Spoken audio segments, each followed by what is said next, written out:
The average American earns about $25 an hour. The average law firm in the United States bills out at about $342 an hour.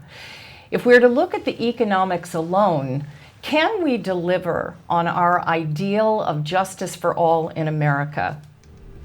I'm MaryLynn Schiavi, and welcome to Pro Se Nation.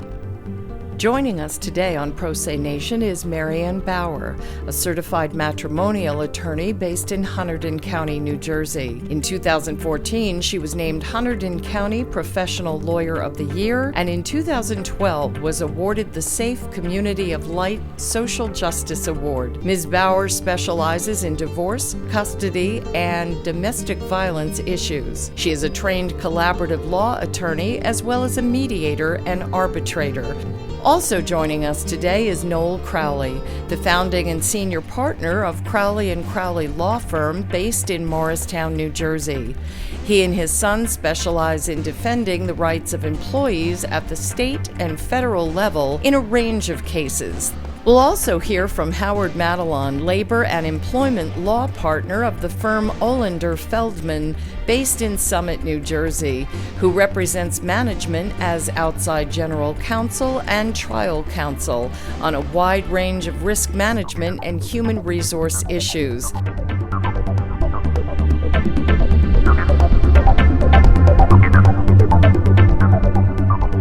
If we were to take the pulse of the American judicial system today, how would we assess its health? MaryAnn? I would say that the pulse is weak and the system is ailing. And unfortunately, that's for several reasons. One of the main reasons is that there's a shortage of judges. And that probably is due in part to the process becoming very political. There are two ways to have judges appointed. Our state is one in which they are appointed as opposed to running for judicial office.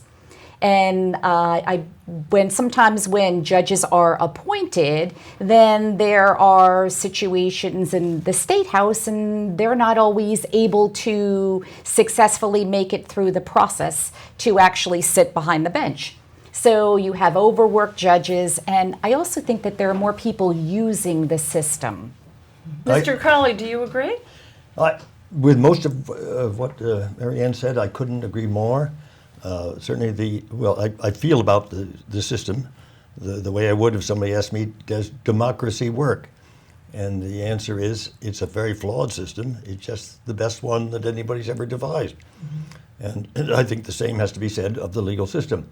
But yes, its conspicuous flaw now is the congestion and the failure of our government on both on the state level and federal level to respond by designating enough people to handle the traffic. And that impacts on the justice system in so many ways. Mostly it tends to almost coerce people towards settlement. And because there comes a time when even the most stout-hearted litigants begin to despair of ever getting a ruling. Howard, what's your take on it? Is the American legal system, does it need an IV drip? Does it need paddles? What do you think? I wouldn't put it out of its misery just yet, MaryLynn. I would say that I agree with the comments that were made here today. I would add that I think, in addition to the fact that we don't have enough judges, and so access to the court system is more limited than it used to be, I would say that other problems have arisen in the system, including the sophistication, particularly in certain arenas, of our court system to handle complex cases. We have, for example, mass tort systems in place. We have a divorce court system, but we do not have a business court system in the state of New Jersey. We don't have an employment dispute system in the state of New Jersey. And I believe that it is incumbent upon the court system to create, when you have a need, like we do have such a pressing need, to create those systems, put those systems in place, add more judges into a business court or an employment law court so we can get more of our cases through the system with seasoned judges who understand the specific problems that arise in employment law disputes or business law disputes. I also think that we don't have enough teeth in what we call our frivolous lawsuit mechanism in the state of New Jersey. We have on the books both a statute and a court rule that prohibits counsel and parties from filing meritless lawsuits. I do not believe in my almost 25 years of practicing law that I've ever seen a case in which a judge was poised to actually grant a frivolous lawsuit motion. I had one in federal court, which uses a very similar system to determine whether a case was meritless, and the judge hauled us in and said, I'm going to grant certain applications that Mr. Matalon has made unless you give him a formal written apology instead. Which was the only time I've ever in my career gotten a formal written apology. I would have preferred the legal fees, Yes. but I'll take the apology. But in order to get there, Howard, you need to really try a case to conclusion. Don't you think we should be exploring alternate dispute methods such as arbitration or mediation or collaborative law? Don't you really think that's the answer? I think that that will help us take some of the strain off, but I also have concerns about the current way that our mediation system is handled. I'm also a certified mediator. I was actually involved in the pilot program when it was called complementary dispute resolution. It was handled in municipal court. The problem with the system is that the system is not designed to determine and gauge whether a case is ripe for mediation. The case management system will simply spit out a notice that says this case goes to a mediator without any sense from a judge as to whether or not that case is appropriate for mediation at a particular juncture. The other problem we have is that there is no active case management, particularly in the civil and employment litigation arena, whereas if you go to federal court, every civil litigation is managed by two judges. One is basically a discovery referee, and the other is the trial judge who will handle the affairs of the trial court. So there's less pressure on the trial judge, the federal judge who's handling that. Everything else is assigned to a magistrate judge. We do not have that system in New Jersey. It's very effective in federal court for addressing and resolving discovery disputes very quickly. In our system in New Jersey, other than on the federal level, the judge will basically know that a case has a certain number of days for discovery, but they will not get involved in discovery disputes unless it's actually brought to their attention. A lot of cases cry out for far more aggressive, active case management, and I think that's a failing that could be addressed. So they're not proactively managed. That's Right. what you're saying. It's a very passive process, kind of Yes. just, yeah. And in fairness, there's no way for the existing system to handle that. The judges are on overload because they're handling both the discovery phase and the trial phase of every single case. I imagine that we've had that in your context in divorce court, that you have judges, there are a few number of judges in divorce court. It's not like civil judges. There are not enough of them. They have to handle everything, and they have to handle it on a certain schedule. That's impossible. Right. That's an impossible task. As a matter of fact, less than 2% of all divorce cases are tried to a conclusion. So in the divorce arena, I think that various methods of alternate dispute resolution would be very successful. And it's successful because I find that when people are part of the solution, they're much more satisfied with the outcome rather than having a decision Foisted upon them, right. Exactly. And the cost to try a case to conclusion is exorbitant. Prohibitively expensive for Yes. most litigants. Is cost a major barrier in the legal system today? Absolutely. I think cost is a tremendous barrier because of the fact that the system, embedded in the system, once you get past, let's say, the initial filing of the complaint stage, is a world of discovery, which means time and expense. For the unrepresented person, of course, it's coming off of their own back, so to speak, in sweat equity. However, they get a lawyer involved, and a lawyer, most likely, if it's, for example, in the employment context, if it's a management-based lawyer, then they're doing it basically billing by the hour. In some cases, plaintiff's work can be either a contingency fee, and Noel can speak to that, of course, or non-contingency, straight hourly billing, but the plaintiff usually requests some kind of a contingency fee.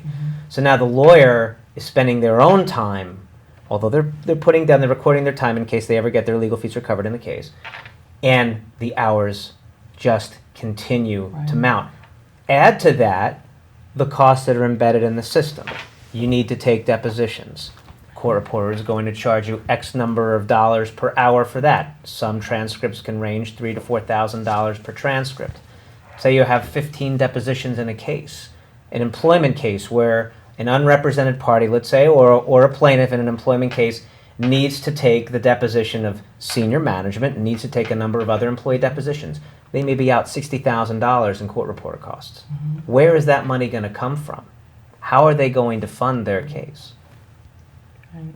What is the environment like now in the court system for the litigant who wants to self-represent, who dares to go by him or herself, to represent him or herself without an attorney?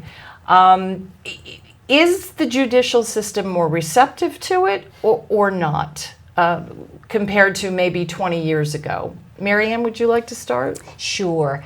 In the family law area, we're seeing more self-represented litigants. However, the judges tell them right out that you are held to the same standard as an attorney. You're expected to know the rules of evidence and the court rules.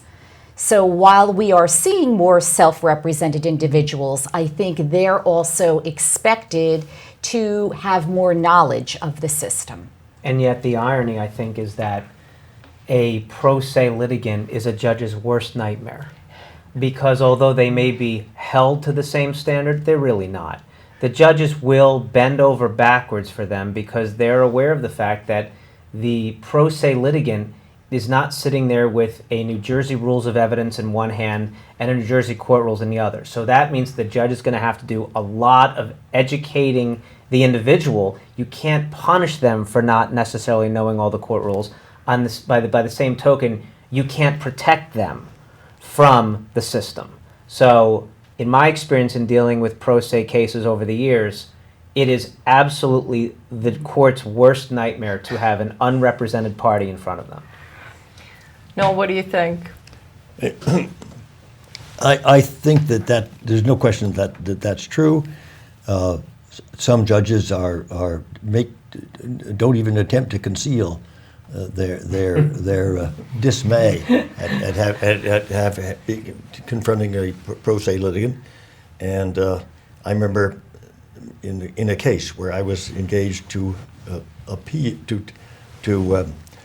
deal with a case that had been dismissed. I think it was a motion for reconsideration, maybe, but the case had been dismissed with the client representing herself pro se, and I was asked to reverse that by motion for reconsideration, if I'm remembering it all correctly. And as soon as I said, we're not asking any concession for the fact that the client this person was not a lawyer and didn't have a representation, and I hit a tender nerve in the judge, and he shouted at me, "And it's well that you did not. We do not give any concession here at all." And obviously he was angry at this suggestion that might happen, but it seems to me just the sheer volume of pro se applications is going to force the judges to behave more respectfully, and because the public reaction isn't going to tolerate flat-out rudeness. Well, like most things in life, there's a level of complexity. So to compare this to medicine, for example, if you have a sore throat, you can go into the pharmacy and figure out what it is that you need to assist in helping your sore throat. The same, I think, is true in the legal process, that for complex legal issues, the system isn't set up for someone to handle that situation on their own, nor if you need surgery, you can't perform surgery on yourself. So I think we can't expect people to be able to represent themselves in complex litigation in the same way that you can't cure your own serious medical ailment.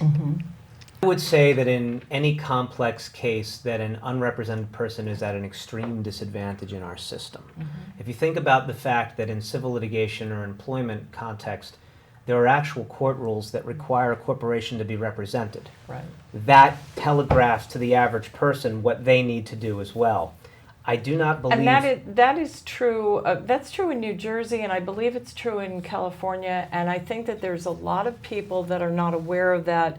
Once you become an LLC or any kind of corporation, you cannot represent yourself in court without an attorney. That's correct. Yeah. The corporation cannot represent itself. And I want to add to that and this is not simply a matter that is confined to the court system.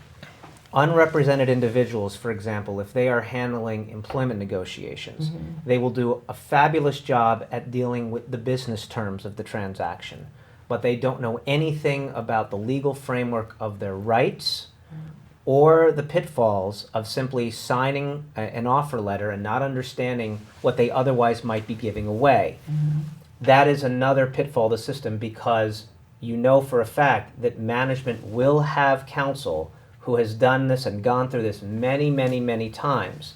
So I do believe that there are, let's say, safety nets, like MaryAnn mentioned. For example, if you're dealing with small claims. But as you go through the ranks, those safety nets completely disappear, because the system assumes that you will have sufficient means to have your corporation represented by counsel, or to represent yourself because you have sufficient means to go through the system. Yes. It gets to, really the whole reason that I feel like that the average person really needs to know more about the law. It seems that in every aspect of our lives, everything we do is a contract. Now, this may have always been the case, but in the past it was a handshake. Maybe life was just simpler. Now you get married, you buy a house, you get a gym membership, you enter a hospital, all of it, you're entering into a contract. So as opposed to, say, 20 years ago, 40 years ago, does the average person need to know, to have some kind of legal education, or at least be better schooled in the law, so that not so that they would represent themselves, because, sometimes that can be, it can be a very complex case, but just simply to know more. Do you think that's helpful? Absolutely, because I think our world has changed. So years ago, if you were buying a car, you were buying a car from someone that you knew down the street. So when you shook that person's hand, that was good enough. But now that's not the case. So I think it would be very helpful to educate the public. I find with my clients, I try and educate them all the time. I refer them to different resources or give them pamphlets, because I prefer to have an educated client. I think they're a better consumer. I think they have to be. I mean, if you consider the fact that we're not even on a paper system anymore. You want to get a gym membership today, you're looking at something online with somebody basically hovering over you saying, here's the pen, do the electronic signature, and press the agree button. Agree to what? Terms of use that spill over a page that you can't possibly understand while you're sitting there in the gym. And people are doing that in a lot of different contexts today, and I think there are a lot of dangers inherent in that system. It's like as if people believe that this is a modern convenience and that the system couldn't possibly be hurting them. This is all convenience. It's a wonderful convenience system. There's so much behind the scenes going on with the companies insulating themselves from liability, protecting themselves. The average consumer has no clue what they're signing away when they do that. I was on vacation recently and rented a car. And I'm a lawyer. I can't tell you how many forms I signed off on just with my finger, with a long line of people behind me. I didn't read them. Right. Noel, is it helpful, do you think, when a client or a potential client comes to you and has been up on Google and Google Scholar and has some knowledge either about the cause of action or the law? Is it helpful or not? It's huge. It's hugely helpful, and I'm often awed by the diligence, the hard work that has been invested in researching a question. It always usually betrays the fact that the person doesn't have the background to fully understand what they've narrowed in on what they suppose to be the immediate subject, and Right. so they don't bring to bear the same level of learning or experience that a lawyer has. But yes, it is helpful, and it allows the lawyer, in talking to that kind of person, to more effectively contribute, to provide some help.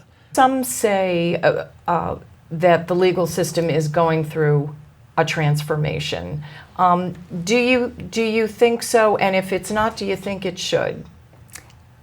From a family law perspective, it is going through a transformation. In New Jersey, the New Jersey Family Collaborative Law Act was passed on September 10th, and that is an excellent process for resolving your disputes. It recognizes that in every legal dispute, there's an emotional component, a financial component, and a legal component.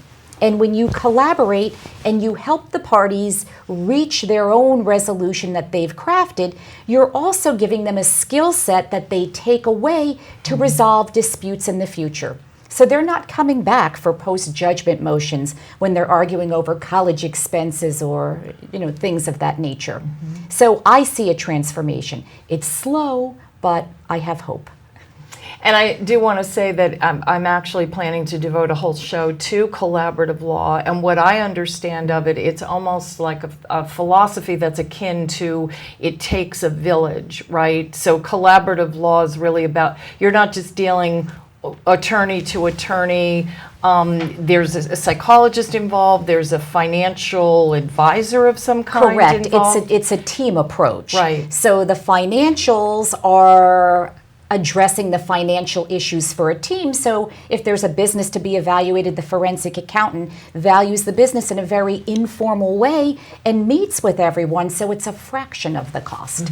The divorce coach, who is a mental health professional, is addressing trust issues and other things outside of the process, so that when you sit down at the table, people are ready to get to business and you don't have the emotional issues driving the legal issues. It's a wonderful process. That sounds really cutting edge. I mean, really interesting, really holistic, right? So it's Yes. really looking at the whole dynamic, not just strictly the strict and narrow legal issue, but sort of how the whole system works, right? Yes, it is. And it's helping the people to become part of the solution and not the problem. And you're not sitting in the halls of the courthouse for days on end until you wind up with some sort of a forced settlement that the parties, quite frankly, are unhappy with. And Howard, is there a transformation going on? And if not, should there be?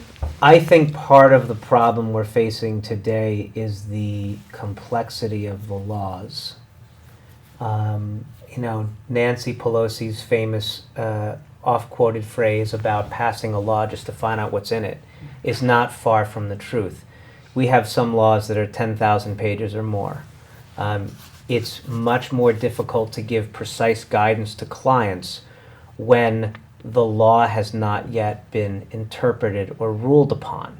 The law is also, because we have very dynamic laws like the Americans with Disabilities Act, where the definition of disability is changing virtually every day.